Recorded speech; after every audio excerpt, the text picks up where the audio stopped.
다음 삼성그룹인데요.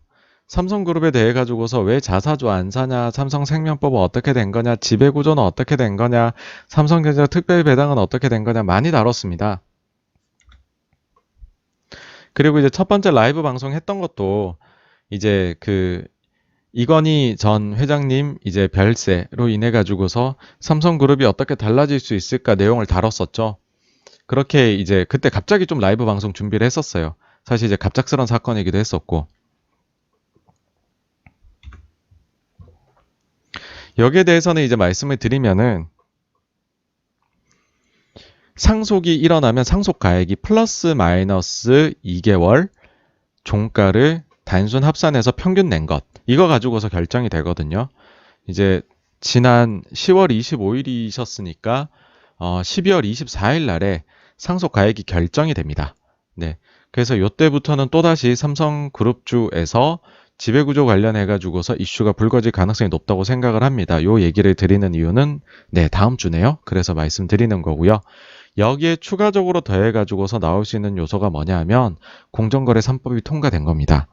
삼성이 이제 여기 어떤 영향을 받느냐라고 보시면은 제일 많이 영향을 받을 만한 요소는요. 만약에 삼성이 새롭게 이제 이재용 부회장 체제 하에서의 삼성이 지주회사를 가려고 마음을 먹었다라고 생각하면 빨리 가야 된다는 겁니다. 왜냐하면 개정된 법에 따르면은 신규로 지주회사를 설립할 때에는 지금은 지주회사를 내가 설립할 때 자회사 지분율을 20% 이상만 가지면 되거든요. 근데 바뀐 법을 기준으로 하게 되면 신규로 설립되는 지주회사들, 그러니까 지금 지주회사인 기업들은요, 20%보다만 많으면 돼요. 30% 이상으로 올릴 필요가 없습니다. 이 법은 그런 내용이 아니에요. 기존 회사에 해당되지 않습니다. 근데 신규로 가겠다라고 하는 회사들은요, 가기 위해서는 지분율을 반드시 30% 이상으로 가야 됩니다. 이 말은 무슨 말이냐? 만약에 삼성물산이 지주사로 간다고 생각을 하면 그냥 가정이에요. 만약에 그러면은 20%까지 삼성전자 주식을 사는 것도 몇 조가 늘 텐데 여기서 10%를 더 사야 되는 경우가 발생하는 거죠. 즉 이제 미정비적 지주회사 간 거에 늦추게 되면 그러면 삼성전자 지금 시가총액을 보시면 10%를 더 살려면 돈이 얼마나 많이 들겠습니까?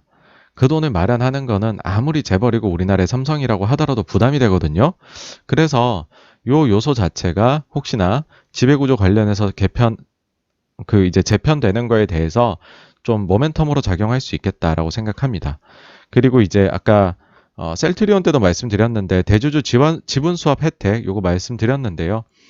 요게 이제 2021년에 종료가 됩니다. 물론 이게 이제 연장도 될 수 있는데 제 생각에는 요번에까지 하면 연장 안 될 것 같아요. 연장 안 된다고 보면은 요 혜택을 만약에 볼 수 있다면 보는 것도 괜찮다고 생각을 해요, 삼성도.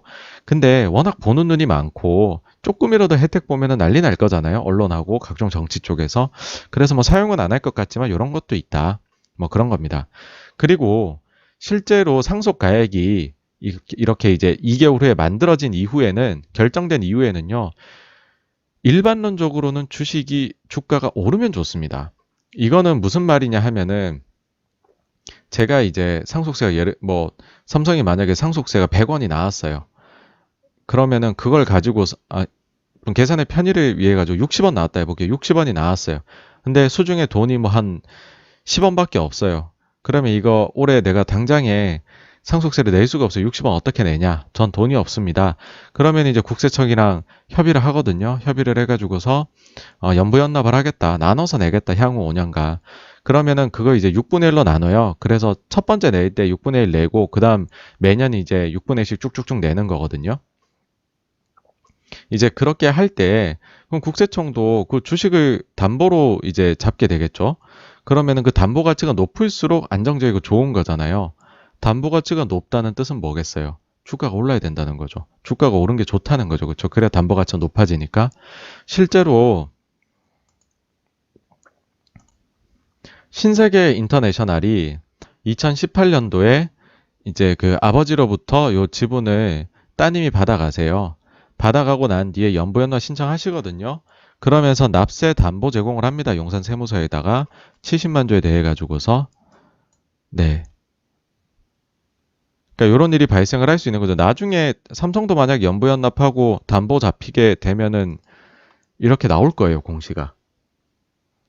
그래서 담보 가치를 연부연납을 생각하면은 어느 정도 유지를 해줘야 되기 때문에 그거를 좀 만족을 시키려면은 주가가 괜찮은 게 절대 빠지는 것가 좋을 수는 없다. 그런 말씀을 드리고 싶습니다. 그리고 요건 이제 삼성 내용은 아니지만 신세계 인터내셔널 한번 영상 다뤘었잖아요. 86번가에서. 그거 보시면 다음 주 정도면 지분 매도 나올 수 있을 거라는 생각이 들어요.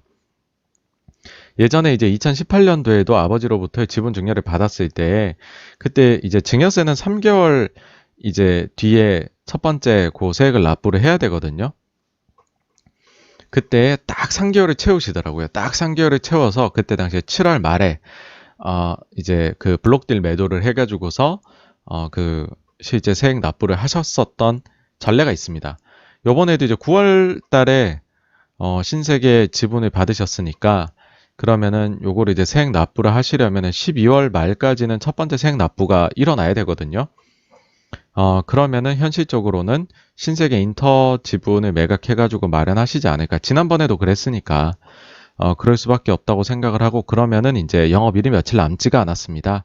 그냥 다음 주 정도부터는, 뭐, 제가 만약 기관 투자자고, 만약에 뭐, 신세계 인터를 되게 좋아한다면은, 조금 이제 눈치를 보면서 블록 매도가 나온다라고 하면은, 그걸 뭐, 매수를 할 수 있는, 예를 들어 신세계 인터의 장기 펀더멘털을 믿는다면요. 그런 걸 할 수 있고, 개인 투자자라면은, 수급상으로는 이런 것들이 있다는 거를 좀 알고 갔으면 좋겠다라는 네, 저 생각입니다.